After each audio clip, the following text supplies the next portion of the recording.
Dobro jutro, dobrodošli. U Beogradu 24 stepena i da nema vetra za ovo 20. junsko jutro, već bismo mogli da kažemo da je vrelo. Prijetno jutro u Beogradu u svakom slučaju. A do kog stepena će danas temperatura u termometru rasti? Reći će nam Anđelka Simović, naravno vremenska prognoza za početak. Anđelka, dobro jutro. Dobro jutro, Tuši. Hvala, Anđelka. Najlepše naravno detaljnije vremenska prognoza posle kratkih vesti u 6:30. A posle učerašnjeg iskliznuća dva vagona putničkog voza na pruzi Beograd-Bar kod Valjeva, u kojem niko od 55 putnika nije povređeno, očekuje se da će saobraćaj na tom delu pruge biti ponovo uspostavljen tokom dana. Kako je na putovima u Srbiji ovoga jutra, reći će nam Đuro Kavaja. Dobro jutro. Dobro jutro, Dušice. Finansijske prirode, povišica penzionerima ni za kilogram trešanja. Na oktobarskom čeku samo 125 dinara više. Učešće penzije u prosečnoj zaradi za 3 godine palo sa 68,4 na 59%. Za penzionere više nema nikakvog iznenađenja. Penzije će im od 1. oktobra ove i 1. aprila 2014. U Svrljigu je posle više od 10 godina ponovo osnovana zemljoradnička zadruga. Poljoprivrednici, među kojima ima i onih koji su nekada bili članovi zadruge, nadaju se da će udruženi moći bolje da predstave i prodaju svoju robu.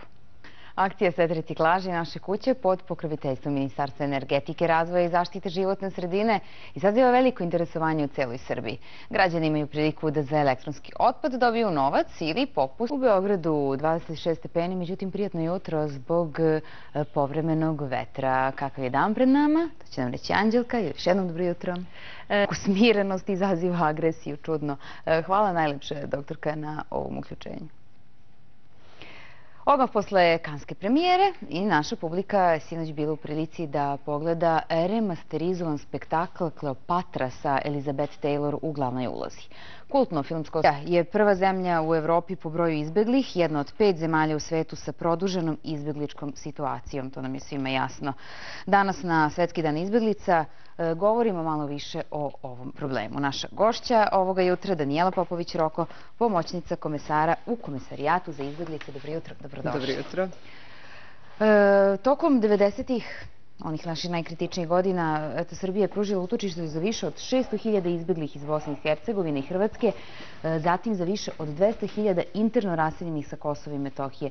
Koliko sada ima izbeglica u Srbiji? 10% populacije koja nije živela pre 99. godine, od 99. godine živi u Srbiji. Danas Republika Srbija ima rešavanje trajno stambenih potreba, ekonomsko osnaživanje izbeglica, interno raseljenih lica, pa ipak najznačajnija sredstva iz budžeta su upravo odlazila. Momaka i čini mi se da je jedino rešenje da Evropska unija i Sjedinjene države malo na nekim nepotrebnim troškovima ministarstava, na subvencijama, jer ova država... Neki kritičari da s jedne strane imamo eksploziju troškova, a sa druge na neki način najgore zdravstvene pokazatelje. Da, u nekim segmentima imamo loše zdravstvene pokazatelje, u nekim imamo jako dali. Profesor dr. Slavica Đukić, idemo u Radio Beograd. Dobro jutro, poštovani gledaoci. Fudbalska reprezentacija Italije plasirala se u polufinale Kupa Konfederacije pobedom u drugom kolu nad Japanom 4:3, dok je Brazil bio bolji od Meksika rezultatom 2:0. Za 10 dana Hrvatska zvanično postaje član Evropske unije. Kakve će to političke, ekonomske i bezbednosne efekte imati na Srbiju i ceo region Zapadnog Balkana? Naš gost je Aleksandar Petrović. Ko te zna kao Aleksandar Petrović? Mama i tata. Aco Celtic, da. Dobro jutro i dobrodošao. Hvala i bolje te našao. I evo, Ortodoks Kelci nastupaju i na ovogodišnjem Exitu, pa da malo najavimo u suštini kako će biti ove godine na Exitu nešto drugačije. Pa jeste, dobro, Exit stvarno nadmašujete neke stvari. Neko može da voli tu vrstu muzike ili ne voli. Neki Exit je nekome draži zbog ovog ili onog izvođača, ali to su neke druge priče. Ali nije prvi put. Nije prvi put, da. 2003. smo isto zatvorili. Onda se vidimo da najavimo sve to. Sa najvećim zadovoljstvom. Hvala te. Hvala tebi, Aco, na gostovanju. Naravno, gledamo te na Exitu, ko bude imao toliko snage i izdržljivosti, a do tad gledamo spot. Hvala ti.